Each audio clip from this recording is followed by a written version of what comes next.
Hello student, यहाँ पे question है two large thin conducting plates with small gap in between are placed in a uniform electric field capital E which exists in the direction as shown in the figure. Area of each plate is A and charge plus Q and minus Q are given to those plates. If the point R S T are 3 points in space, then which of the following is correct? तो देखो, सबसे पहली बात यहाँ पे मैं एक आपको कॉन्सेप्ट बताता हूँ जो आपने पढ़ा भी होगा, वो मैं आपको एक बार बताता हूँ। अगर मैं दो प्लेट्स को ऐसे रखता हूँ ना, मान लेते हैं इस पे चार्ज Q1 है और इस पे चार्ज क्या है, Q2 है। ये बात क्लियर है? ठीक है।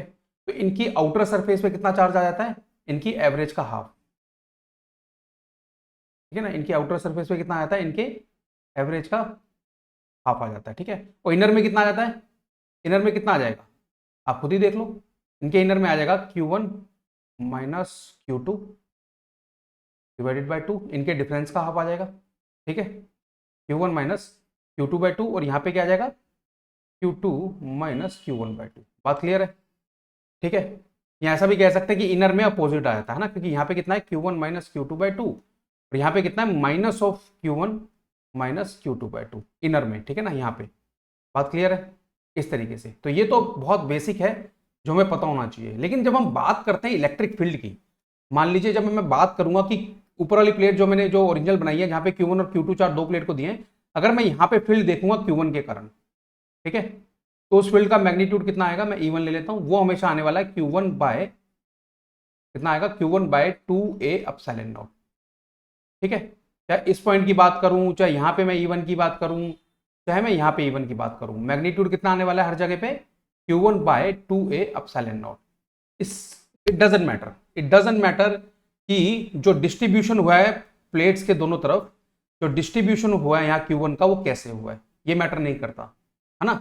यही हम ऐसे एग्जैक्टली यूज करते हैं। उसी तरीके से Q2 भी अगर कहीं देखेंगे, चाहे यहाँ पे Q2 के कारण E2 की वैल्यू देखें, यहाँ पे E2 की वैल्यू देखें, या शायद यहाँ E2 की वैल्यू देखें, शायद नहीं, कंफर्मली E2 की वैल्यू देखें, तो वो आने वाली है Q2 अपॉन 2 एप्सिलॉन नॉट। यहाँ पे भी उतनी आएगी और यहाँ पे भी उतनी आएगी। ठीक है। अब मैंने यहाँ पे डायरेक्शन नहीं बनाई है क्योंकि इस क्वेश्चन को सॉल्व नहीं करना, हमारा क्वेश्चन कुछ अलग है। बात क्लियर है? तो क्या फॉर्मूले यूज करने हैं हमको? Q upon 2A epsilon not use करना है। ठीक है, बात क्लियर है? ठीक है। इसका रीजन क्या है?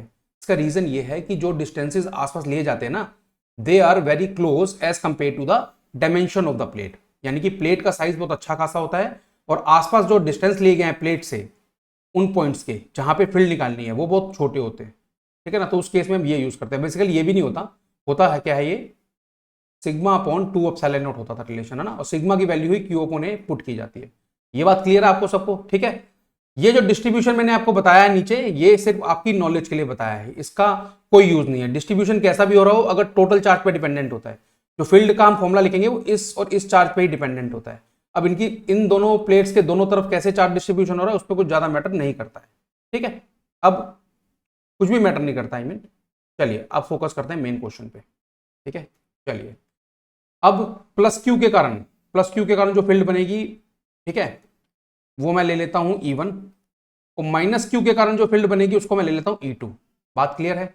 और दोनों का जो मैग्नीट्यूड होगा E1 इक्वल टू E2, वो क्या आने वाला है? तो क्योंकि दोनों चार्जेस का मैग्नीट्यूड इक्वल है Q upon 2A epsilon naught. ये बात क्लियर है? इसको मैं यूज करूंगा।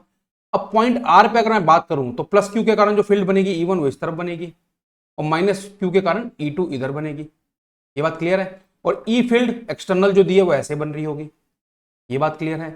एस पे अगर मैं बात करूं, तो प्लस क्यू के कारण E1 इधर जा रहा होगा, माइनस क्यू के कारण भी E2 इधर जा रहा होगा, ठीक है, और एक E इधर जा रहा होगा। ये बात क्लियर है?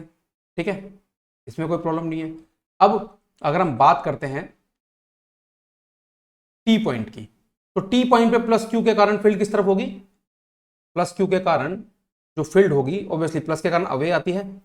ठीक है, तो प्लस के कारण जो अवे आएगी वो बना लेते हैं, वो आएगी E1 इस तरफ आएगी, ठीक है, माइनस क्यू के कारण E2 इस तरफ आएगी, ठीक है, और E जो एक्सटर्नल दी हुई है वो इस तरफ आएगी। अब हम सोचते हैं कि जो क्वेश्चन को सॉल्व कैसे करना है। सब कुछ गिवन है, यहाँ पे सब कुछ लिख दिया है मैंने। अब ऑप्शन नंबर ए देखते हैं, field at point R is E।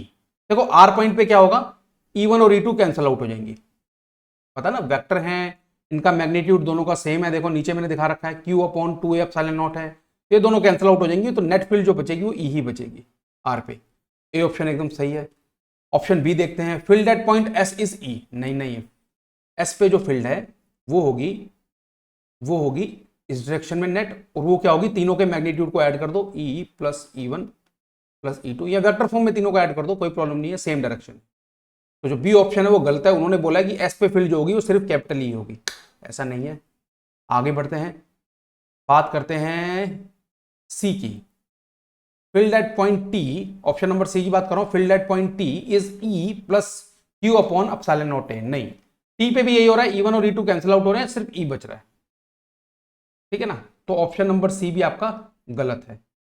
और अब बात करते हैं ऑप्शन नंबर डी की, field at point S is E plus Q upon A epsilon not. तो ये देखो मैंने एस पे निकाल रखी है, तो लिखते हैं यहाँ पे ई प्लस ई1 का मैग्नीट्यूड कितना है, Q upon 2 epsilon not, E2 का कितना है, Q upon 2a epsilon not, कितना आ जाएगा, E plus Q by A epsilon not.